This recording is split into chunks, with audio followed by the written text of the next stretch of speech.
எல்லாருக்கும் வணக்கம். இன்னைக்கு நாம ஒரு ரொம்பவே சுவாரஸ்யமான விஷயத்த பத்தி பார்க்க போறோம். குமரி கண்டம். ஆமா, ஒரு நூற்றாண்டுக்கும் மேல நம்ம எல்லாரோட கற்பனையையும் தூண்டிட்டு இருக்கிற அந்த தொலைந்த கண்டத்தை பத்தி தான். ஒரு நிமிஷம் யோசிச்சு பாருங்களேன். தமிழர்களோட பூர்வீகமே, அவங்களோட ஆதி நிலமே இன்னைக்கு இந்திய பெருங்கடலுக்கு அடியில மூழ்கி போயிருக்குன்னு சொன்னா என்ன சொல்வீங்க? அப்படி ஒரு விஷயம் நடந்திருக்க வாய்ப்பு இருக்கா? சரி, இந்த முழு கதையும் நாம சரியா புரிஞ்சுக்க இத ஒரு 5 கட்டமா பிரிச்சு பார்க்கலாம்.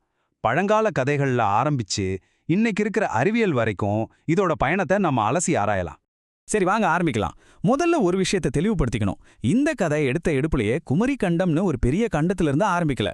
அதுக்கு முன்னாடி கடற்கோள்னு சொல்லப்படுற, அதாவது கடலே உள்ள வந்து ஒரு நிலப்பரப்பை விழுங்கிருச்சுன்னு சொல்றாங்களே, அந்த பழங்கால கதைகள்ல இருந்து தான் இது தொடங்குது.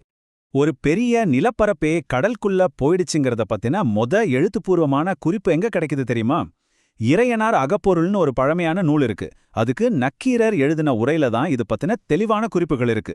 இது கிட்டத்தட்ட கிபி முதல் 1000 ஆண்டோட கடைசி கட்டத்துல எழுதப்பட்டது.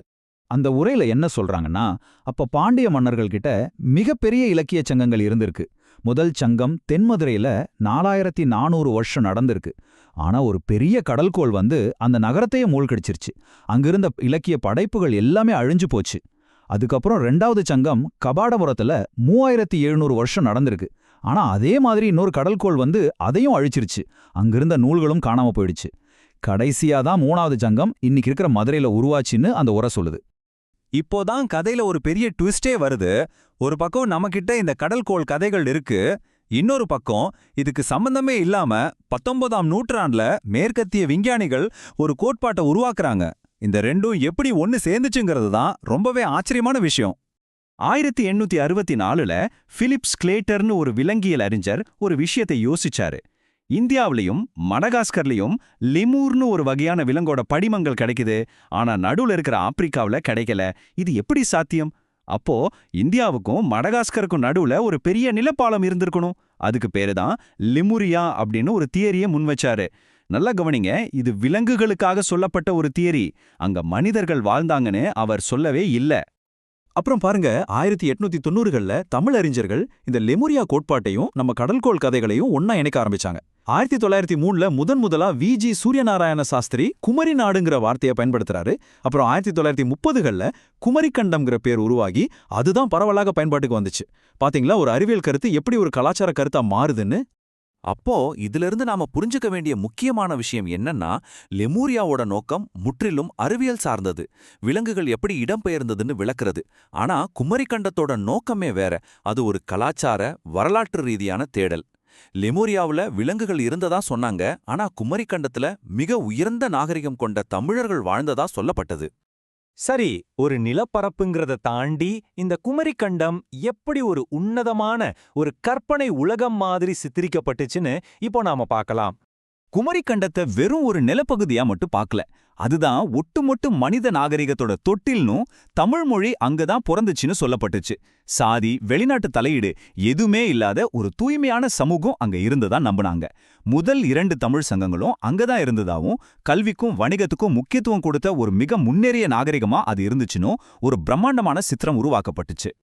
இந்த கதையில இன்னொரு சுவாரஸ்யமான விஷயம் என்னன்னா, இவ்ளோ பெரிய நாகரிகம் இருந்துச்சுன்னா அதுக்கு ஆதாரம் எங்குன்னு ஒரு கேள்வி வரும் இல்லையா?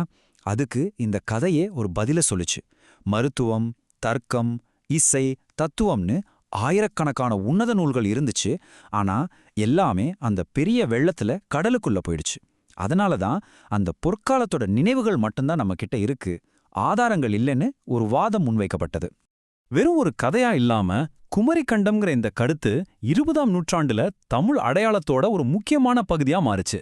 இது ஒரு கலாச்சார பெருமையா, ஏன் ஒரு அரசியல் அடையாளமாவே மாறுச்சுன்னு கூட சொல்லலாம். இந்த கருத்து மக்கள்கிட்டையும் தலைவர்கள்கிட்டையும் எந்த அளவுக்கு ஆழமா போயிருந்துச்சுன்னா, 1971ல தமிழ்நாட்டோட கல்வி அமைச்சராயிருந்த ஆர். நெடுஞ்செழியன் சொன்ன ஒரு விஷயம் ரொம்ப முக்கியமானது. நம்ம வரலாறு கடல் கொண்ட லெமூரியாவின் காலத்திலிருந்து தொடங்குதுன்னு நாம சொல்லக்கூடிய நிலைமை வரணும்னு அவர் சொன்னாரு. யோசிச்சு பாருங்க, ஒரு மாநிலத்தோட கல்வி அமைச்சரே இதை சொல்றாரு. அதனால பல வருஷங்களுக்கு தமிழ்நாட்டுல ஸ்கூல், காலேஜ் பாடப்புத்தகங்கள்ல குமரி கண்டம் ஒரு வரலாற்று உண்மையாவே சொல்லிக் கொடுக்கப்பட்டுச்சு. ஒரு தலைமுறையே இதை படிச்சு வளர்ந்துச்சு. அதனால இது மக்கள் மனசுல ரொம்ப ஆழமா பதிஞ்சு போச்சு. சரி, ஒரு பக்கம் இந்த கலாச்சார நம்பிக்கை இவ்ளோ வலுவா இருக்கு, ஆனா இன்னொரு பக்கம் நவீன அறிவியல் என்ன சொல்லுது, வரலாறு என்ன சொல்லுது, வாங்க அதையும் பார்க்கலாம். முதல்ல லெமூரியா கோட்பாடு உருவாக காரணமா இருந்த அந்த அறிவியல் பார்வையே மாறிடுச்சு. 20ஆம் நூற்றாண்டுல தட்டு புவிப்புரை கட்டமைப்பு, அதாவது பிளேட் டெக்டானிக்ஸ்னு ஒரு புது தியரி வந்துச்சு. அது என்ன சொல்லுதுன்னா, பூமிக்கு மேல இருக்கிற நிலப்பரப்புகள் ஒரே இடத்துல இல்ல, அது மெதுவா நகர்ந்துகிட்டே இருக்கு. அதனால ஒரு பெரிய கண்டம் அப்படியே கடலுக்குள்ள மூழ்கி போறது சாத்தியம் இல்லைன்னு அறிவியல் சொல்லுச்சு. புவியியல் ஆராய்ச்சியாளர்கள் என்ன சொல்றாங்கன்னா, இந்தியா, ஆப்பிரிக்கா மாதிரியான கண்டங்கள் பிரிஞ்சதெல்லாம் பல மில்லியன் வருஷங்களுக்கு முன்னாடி. அப்போ நவீன மனிதர்களே உருவாகல. ஆனா குமரிக்கண்டம் கதைப்படி முதல் சங்கம் நடந்தது சில 1000 வருஷங்களுக்கு முன்னாடி தான். இந்த 2 காலக்கணக்குக்கும் நடுவுல மிகப்பெரிய முரண்பாடு இருக்கு. புகழ்பெற்ற வரலாற்றாசிரியர் K.A. நீலகண்ட சாஸ்திரி போன்றவங்க இந்த கோட்பாட்டை முற்றிலும் முட்டாள்தனம்னு கூட சொல்லியிருக்காங்க.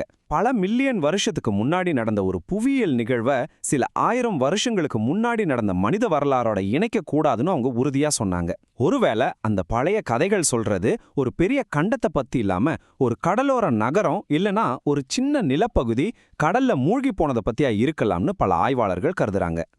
அப்போ முடிவா நம்ம என்ன புரிஞ்சுக்கலாம்? குமரிக்கண்டம் ஒரு புவியியல் உண்மையா இல்லாம இருக்கலாம், அதுக்கு அறிவியல் ரீதியான ஆதாரங்கள் இல்லாம போகலாம். ஆனா தமிழ் அடையாளத்தை உருவாக்குனதுல, ஒரு இனத்தோட பெருமையை பறைசாற்றுனதுல, ஒரு கலாச்சார சின்னமா அதோட சக்தி ரொம்ப ரொம்ப பெரியது. இது நம்ம முன்னாடி ஒரு முக்கியமான கேள்வியை வைக்குது. ஒரு சமூகத்தோட அடையாளத்துக்கு வரலாற்று உண்மைகள் மட்டும் போதுமா, அல்லது சில நேரங்கள்ல இது போன்ற தொன்மங்களும் கதைகளும் அதை விட சக்தி வாய்ந்ததா இருக்குமா?